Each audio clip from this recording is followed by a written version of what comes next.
सूरदास जी महाराज अपने कुटिया में बैठ करके भजन करते थे, और जब वे पद गाते थे तो पद सुनने के लिए श्री जी बाबा का जैसे ही शयन होता था, शयन होते ही श्री जी बाबा तुरंत आ जाते थे और आकर के बाहर कुटिया के बैठ जाते और बैठ करके वहीं बैठे बैठे श्रवण करते जो भी सूरदास जी गाते,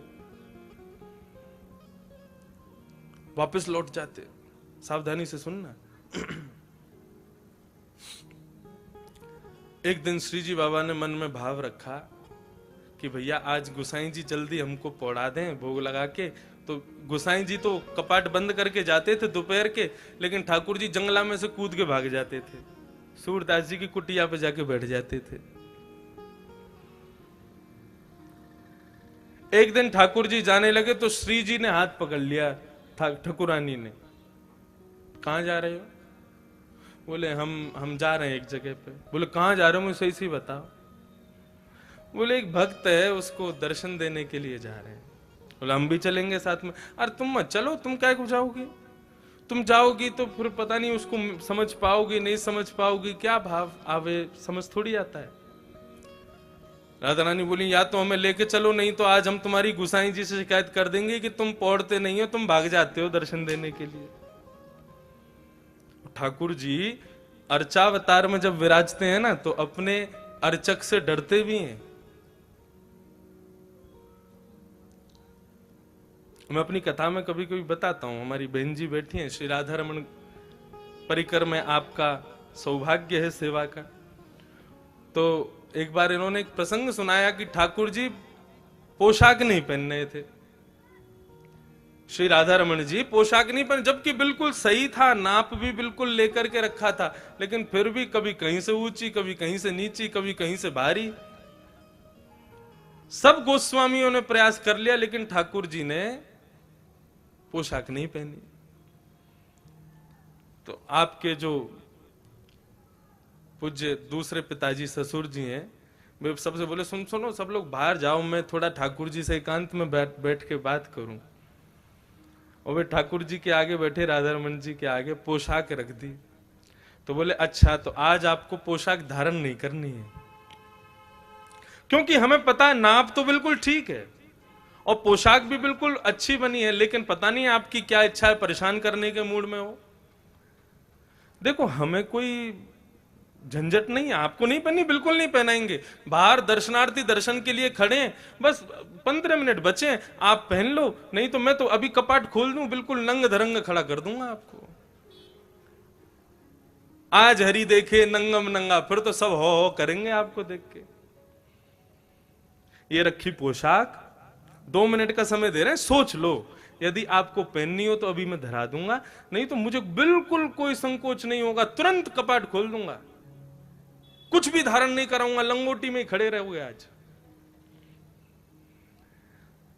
2 मिनट बाद प्रणाम किया, बोले आपने विचार कर लिया होगा, मैं प्रयास कर लेता हूं, यदि प्रयास में सिद्ध हो गया तो समझ जाऊंगा कि नहीं आप धारण करना चाहते, नहीं हुआ तो फिर कपाट खोल दूंगा। बोले वही पोशाक जो 2 घंटे से पहन नहीं रहे थे, डांट फटकार करके जैसे ही धारण कराई, सो ही राधा रमन जी ने पहन ली और चुपचाप धारण करके दर्शन दे दिए सबको। तो अपने अर्चक से ठाकुर जी डरते भी हैं, क्योंकि अर्चक पुष्टि मार्ग के अनुसार, मैंने कहा ना यशोदा का स्वरूप, और बालक यशोदा से डरता है। मैं भी कभी कभी गिरधर लाल जी की सेवा करता हूं तो कोई कभी कुंडल उतर जावे, कभी मोर पंख उठ के भाग जाए, कभी यहां की हीरा जो लगो थोड़ी पे वो भाग जाए, मिले ही ना है महाराज, ढूंढते रहो कहां गए हो। हम तो खूब डांट फटकार दे, मैं देखो पहनो तो पहनो, नहीं तो ऐसे ही खड़ो कर दूंगा, मुझे कोई चिंता ना है। और वास्तव में एक और भाव, ठाकुर जी क्या छोटे से लाला है, और छोटे से बालक को, जैसे अब सर्दी का समय, छोटे छोटे बालकों को मैया टोपा पहनावे, कपड़ा पहनावे, तो कभी कुछ उतार के फेंके, कभी वो कुछ उतार, वैसी लाल जी है। तो क्या किया करो, छोटी छोटी गैया, छोटे छोटे घोड़ा, छोटे छोटे खिलौना ठाकुर जी के आगे रख दो और तब श्रृंगार शुरू करो। क्या बोले अब लाला तू खेलवे में व्यस्त है कि अब तेरा श्रृंगार करेंगे। जैसे ही ठाकुर जी खेलने में व्यस्त हो जाए, श्रृंगार धराओ, तुरंत धारण कर लेंगे। ये भाव है केवल कि उनको व्यस्त कर दो किसी कार्य में, वो व्यस्त होते ही फिर आपका श्रृंगार स्वीकार हो गया। क्योंकि बालक किसी कार्य में व्यस्त हो, उसको फिर कुछ भी पहना दो उसको भान नहीं रहता। वैसे ही ठाकुर जी ने। तो लाडली जी बोली, या तो मुझे संग ले चलो, नहीं तो आज गुसाई जी से शिकायत कर दूंगी। लाल जी बोले, गुसाई जी से मत कहना। तो बोले, लेके चलो संग। अब तो श्रीनाथ जी, लाडली जी श्री राधा रानी को लेकर के श्री सूरदास जी के यहां जा रहे हैं, आशावरी।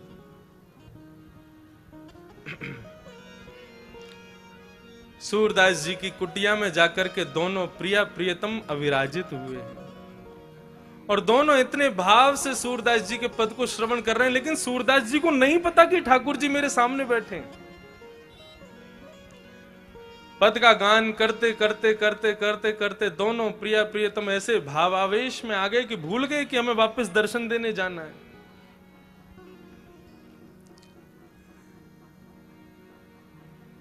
जैसे ही सूरदास जी का पद पूर्ण हुआ, किशोरी जी ने और लाल जी ने दोनों ने नेत्र खोल करके देखा, सूरदास जी बैठे हैं। किसी कार्य के लिए उठने लगे, कहीं जाने लगे, तो दोनों उनके पीछे पीछे चलने लगे। देखें तो सही कहां जाते हैं, क्या करते हैं। अब सूरदास जी अपनी लठिया से चल करके ऐसे आगे रास्ता देखते हुए, लठिया से अनुभव करते हुए चल रहे थे, और पीछे दोनों श्रीनाथ जी और श्री किशोरी जी दोनों चल रहे हैं।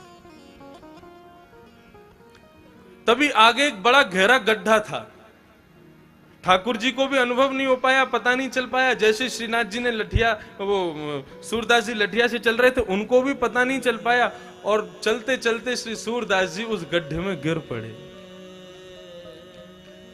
अब जैसे ही गड्ढे में गिरे, ठाकुर जी और लाडली जी ने ऊपर से देखा, बड़ा गहरा गड्ढा। ठाकुर और नीचे सूरदास जी पड़े हैं, हाथ छिल गए, पैर छिल गए, सिर में चोट आ गई। ठाकुर जी के नेत्र सजल हो गए। किशोरी जी, हम यह अवस्था में इनको छोड़ के ना जाएंगे, चलो इनकी नेक मदद कर दें, इनको नेक ऊपर उठा लें। बोलो, क्या बात कर रहे हो, बाबा पहचान जाएगा हमको, और पहचान गए हो ना तो जो भाव है ना या कि वो सब खत्म हो जाएंगे। ठाकुर जी वास्तव में मिलते क्यों नहीं है? ताकि आपका भाव दिनों दिन बढ़ता रहे, क्योंकि सामीप्य में दोष आ जाता है। आप किसी को दूर से देखो बहुत प्यारा लगेगा, लेकिन उसके संग आप 10-5 दिन रह लोगे ना तो उसमें आपको दोष दिखने लग जाएंगे। तो ठाकुर जी भाव रखते हैं कहीं मेरे दोष, ठाकुर जी में कोई दोष नहीं होता, दोष हम में होता है। कहीं हमें कोई दोष ना आ जाए, हमारी भक्ति में दोष ना आ जाए, इसलिए ठाकुर जी दूर ही रहते हैं।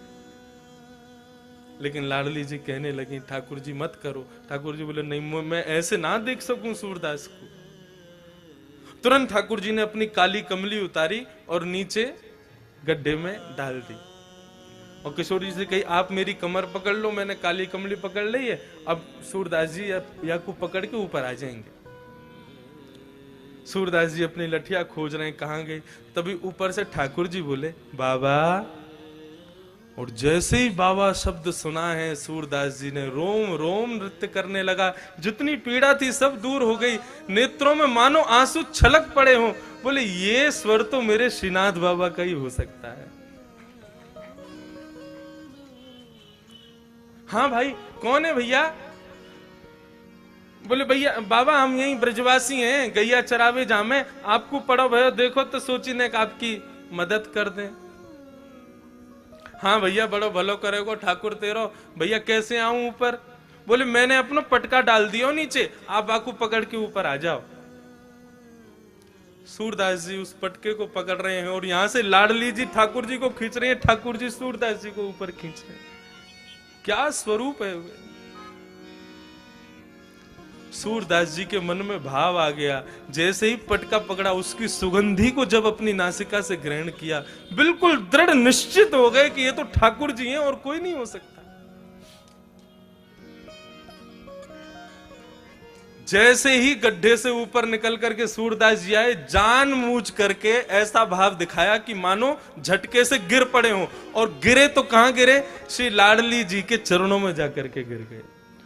और गिरते ही बड़ी चतुराई से श्री किशोरी जी के एक पांव की पाजेब को सूरदास जी ने पकड़ करके खींच के अपनी जेठ में भर लिया, और भर करके ठाकुर जी खड़े हो गए, किशोरी जी खड़ी हो गई, सूरदास जी भी व्यवस्थित हो गए। ठीक है बाबा, अब तुम बाहर आ गए हो, अब पीछे को मत जाइए, गड्ढा तुम यहाँ चले जाओ। और ठाकुर जी ने किशोरी जी को बात करो, जल्दी चलो, गोसाई जी दर्शन खोल देंगे, नहीं मिले तो बहुत डांट पड़ेगी। अब किशोरी जी जैसे ही चली, तो चलते ही एक पांव की तो छम आवे आवाज, दूसरे पांव की आवाज ही नहीं। किशोरी जी ने नीचे देखी, बोले हमारी पाजेब कहाँ है? अब तो ढूंढने लगे तो दूरी दिख गई, बोले पाजेब हाथ में लटक रही है सूरदास जी के। किशोरी जी बोली मेरी पाजेब रह गई है। ठाकुर जी बोले दूसरी दिलवा देंगे, चलो। वो नामों को तो वही चाहिए जो सूरदास जी पे। बोले तुम फंसवाओगे आज, सूरदास बाबा तो जन कब छोड़ेगा, लेकिन आज गोसाई जी बहुत डांट लगाएंगे। किशोरी जी बोली हमको तो वही पाजेब चाहिए। तो बोले तुम ही लिया। बोले मुंह को डर लगाया बाबा थे, मैं ना जाऊंगी, तुम ही मांगो। लाडली जी तो चाह रही है कि ये कृपा आज कर ही दे इनके ऊपर। ठाकुर जी फिर से गए, बाबा हाँ हाँ भैया बोलो। वो हमारी एक पाजेब आपके पास रह गई है, आप कृपा करके हमको प्रदान कर दो। ठाकुर जी बोले, वो सूरदास जी बोले भैया मैं कैसे मान लूं ये पाजेब तुम्हारी है? अब भैया मैंने तुम्हें दे दी और फिर कोई आयो कि बाबा मैंने तुम्हारी सहायता करी, मेरी पाजेब गिर गई, तो मैं तो झूठो रह जाऊंगा।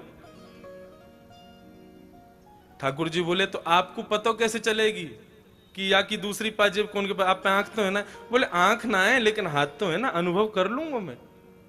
तो बोले क्या करोगे? बोले दूसरी पाजेब जो है का है, वो मेरे हाथन के आगे आप चरणन में धारण करके ही दे दो, मैं वह पाजेब को हाथ से स्पर्श कर लूंगा, सो दूसरी पाजेब पहना दूंगा। किशोरी जी मुस्कुरा गए, बोले सूरदास जी समझ गए कि ये ठाकुर जी पधारे हैं। ठाकुर जी बोले आओ। अब तो किशोरी जी आगे आई, आगे आकर के खड़ी हुई, सूरदास जी से कही सूरदास जी नीचे बैठो, नीचे देखो, एक पाजेब देख लो और दूसरे पाँव में पहना दो। जैसे ही पाजेब देखी तो समझ गई, बोले हाँ भैया तुम्हारी है। दूसरे पाँव में पाजेब पहना करके श्री किशोरी जी के चरणों से लिपट गए सूरदास जी, अपने नेत्रों के जल से उनके पैरों को धोने लगे। बोले कृपा करो प्रभु, मैं पहचान गया हूं आप पधारे हो मुझ पे कृपा करने। किशोरी जी ने सूरदास जी को उठाया और ठाकुर जी, किशोरी और सूरदास जी तीनों ने को आलिंगन किया। और आलिंगन करके ठाकुर जी और किशोरी जी ने अपने हस्त कमल से जैसे ही सूरदास जी के नेत्रों पे हाथ फेरे, बोले बाबा आंख खोलो। बोले मैं देख ना सकूं? बोले खोलो तो सही। जैसे ही नेत्र खोले तो श्रीनाथ जी राधा रानी के संग में सामने खड़े हुए हैं। बोला भक्त वत्सल भगवान की। ठाकुर जी का दर्शन श्री सूरदास जी महाराज अपने नेत्रों से कर रहे हैं। और इसी भाव को हमारे ब्रज में श्री राधा वल्लभ लाल जी को प्रकट किया श्री हित हरिवंश महाप्रभु ने। और श्री हित हरिवंश महाप्रभु इसी भाव को अपनी वाणी में गा रहे हैं। बहुत सुंदर भाव है। मेरी इच्छा है कि आप सब लोग ये पदों को जरूर मेरे साथ में गाओ, भाव से गाओ। क्या गा रहे हैं सूरदास जी दोनों को देख करके? बसो मोरे नैनन में यह जोरी, बसो मोरे नैनन में यह जोरी, बसो मोरे नैनन में यह जोरी।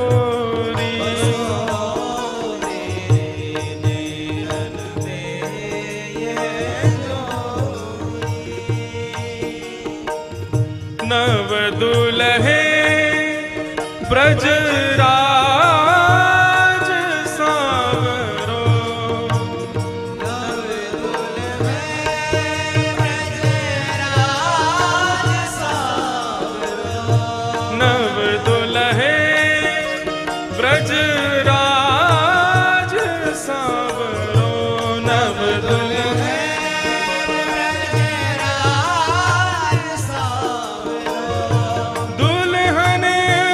राधा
तुलसीनाथ जी कैसे स्वरूप में आए हैं सूरदास जी के पास?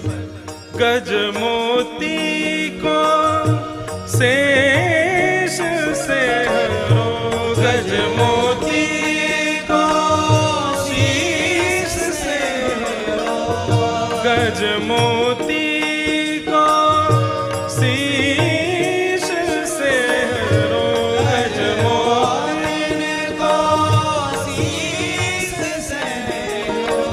फिर रखी निरख चित चोरी,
नव दुल्हे ब्रजराज सांवरो, दुल्हन राधा गोरी, बसो मोरे नैनन में यह जोरी।